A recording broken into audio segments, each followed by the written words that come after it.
कहते हैं राजनीति में कोई भी चीज परमानेंट नहीं होती।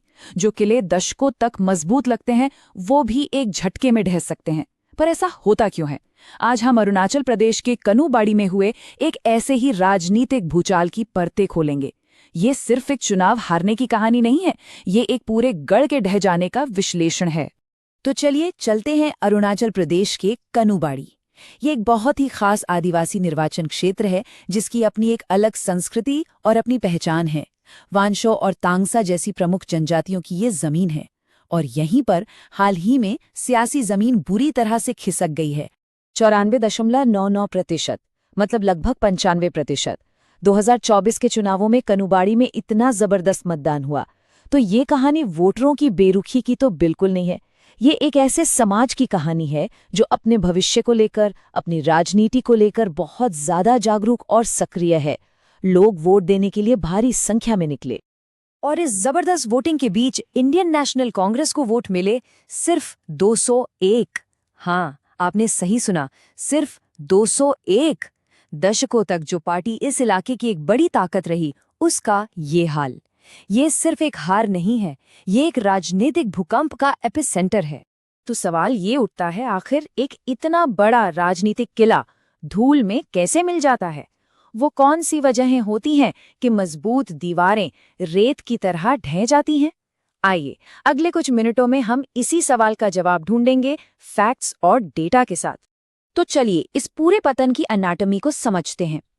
हम पिछले 3 दशकों के सफर को देखेंगे जो हमें बताएगा कि कांग्रेस के समर्थन की ये इमारत कब और कैसे दरकने लगी, क्योंकि ये कोई अचानक हुआ हादसा नहीं था। इसके पीछे एक लंबी कहानी है। ये टाइमलाइन, ये पूरी कहानी खुद ही बयां कर देती है। देखिए, 1999 से कांग्रेस यहां जीत रही थी। 2009 में तो पार्टी अपने पीक पर थी, लगभग 54% वोट शेयर। लेकिन 2014 में गिरावट शुरू हुई, बीजेपी सिर्फ 49 वोटों से जीती। 2019 में ये गिरावट और तेज हो गई और 2024 में तो पार्टी लगभग गायब ही हो गई, सिर्फ 1.7% वोट पर आकर सिमट गई। इस चार्ट में 2024 के नतीजे साफ दिखते हैं। बीजेपी को 47% वोट मिले। एनपीपी और पीपीए जैसी क्षेत्रीय पार्टियों ने भी बहुत अच्छा प्रदर्शन किया। और वो जो छोटा सा, बिल्कुल जरा सा टुकड़ा है ना 1.7% का, वो कांग्रेस का हिस्सा है। ये तस्वीर साफ बताती है कि मुकाबला अब कई पार्टियों के बीच है और कांग्रेस इस दौड़ में बहुत बहुत पीछे छूट गई है। हमारी सोर्स रिपोर्ट में एक बहुत सीधी और कह सकते हैं चुभने वाली बात कही गई है कि 2024 के नतीजों ने यह संकेत दिया कि कांग्रेस का जो बेस था, जो आधार था, वो लगभग खत्म हो चुका है। ये सिर्फ एक चुनावी हार नहीं थी, ये जमीन से पकड़ के पूरी तरह से छूट जाने का संकेत था। तो ये तो हुई बात कि हुआ क्या, लेकिन उससे भी जरूरी सवाल है कि ये हुआ क्यों? आखिर वो कौन सी सिस्टम की खामियां थीं, वो कौन सी बड़ी कमजोरियां थीं जिनकी वजह से पार्टी इस हाल तक पहुंची? ये एनालिसिस पूरी तस्वीर को बिल्कुल साफ कर देता है। कांग्रेस की इकलौती ताकत थी उसका पुराना ऐतिहासिक समर्थन, जो अब बस एक याद बनकर रह गया। और कमजोरियां वो बहुत गहरी थीं। जमीन पर कोई मौजूदगी नहीं, कोई दिखता हुआ मजबूत स्थानीय चेहरा नहीं। मौके थे, जैसे कि नौकरी और सड़क जैसे लोकल मुद्दों पर सरकार के खिलाफ जो नाराजगी थी, उसका फायदा उठा सकते थे। लेकिन पार्टी बीजेपी एनपीपी के मजबूत गठबंधन और उनके संसाधनों के सामने टिकी नहीं पाई। और ये जो दूरी थी ना, वो जमीन पर साफ दिख रही थी। वांशो जनजाति के लोग खराब सड़कों, बेरोजगारी और कनेक्टिविटी न होने से परेशान थे।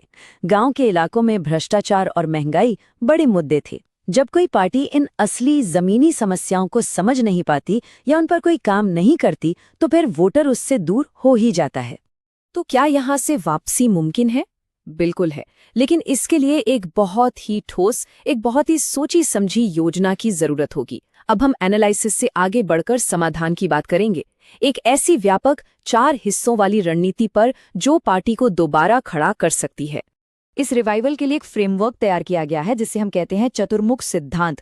ये एक होलिस्टिक अप्रोच है, एक ऐसी रणनीति जो चुनावी सफलता के 4 सबसे जरूरी पिलर्स को मजबूत करके जीरो से, जमीनी स्तर से पॉलिटिकल कैपिटल को फिर से बनाने के लिए डिजाइन की गई है। इस सिद्धांत के 4 वेक्टर हैं और हर वेक्टर एक खास कमी को दूर करने के लिए है।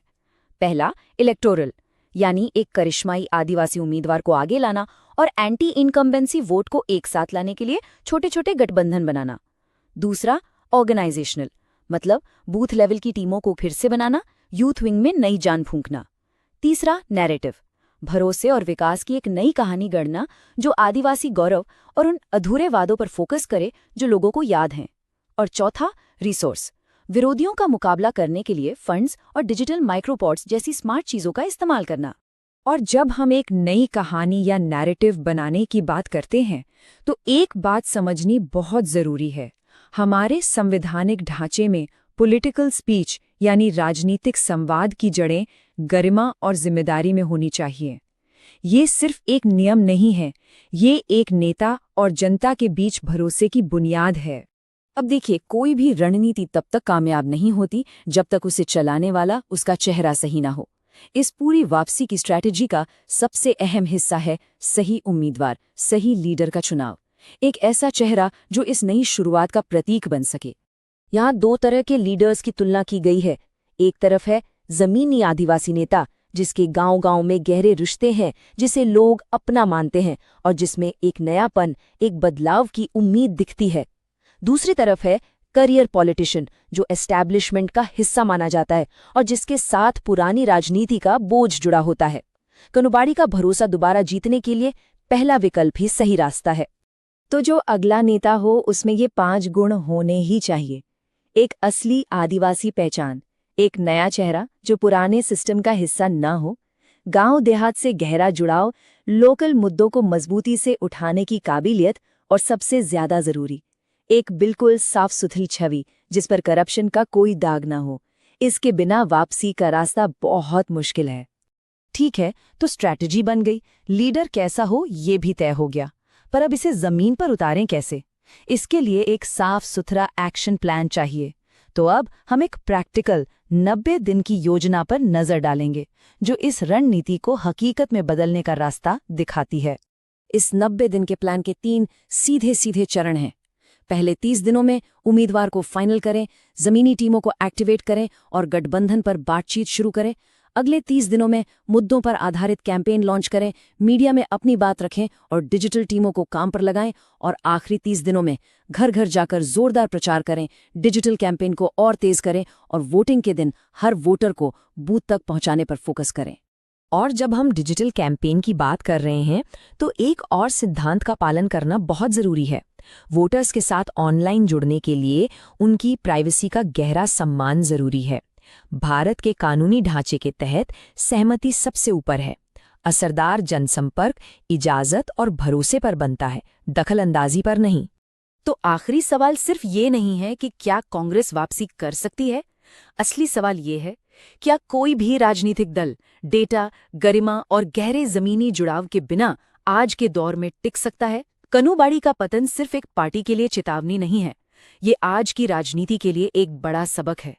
एक मजबूत वापसी का खाका मौजूद है, पर इसे लागू करने के लिए इच्छा शक्ति और सही नेतृत्व की जरूरत होगी। यदि आप एक जन केंद्रित नेता बनना चाहते हैं और अपने निर्वाचन क्षेत्र का उत्थान करना चाहते हैं, तो blueprintstrategies.ai से mj@blueprintstrategies.ai पर संपर्क करें या 008042041602 पर कॉल करें।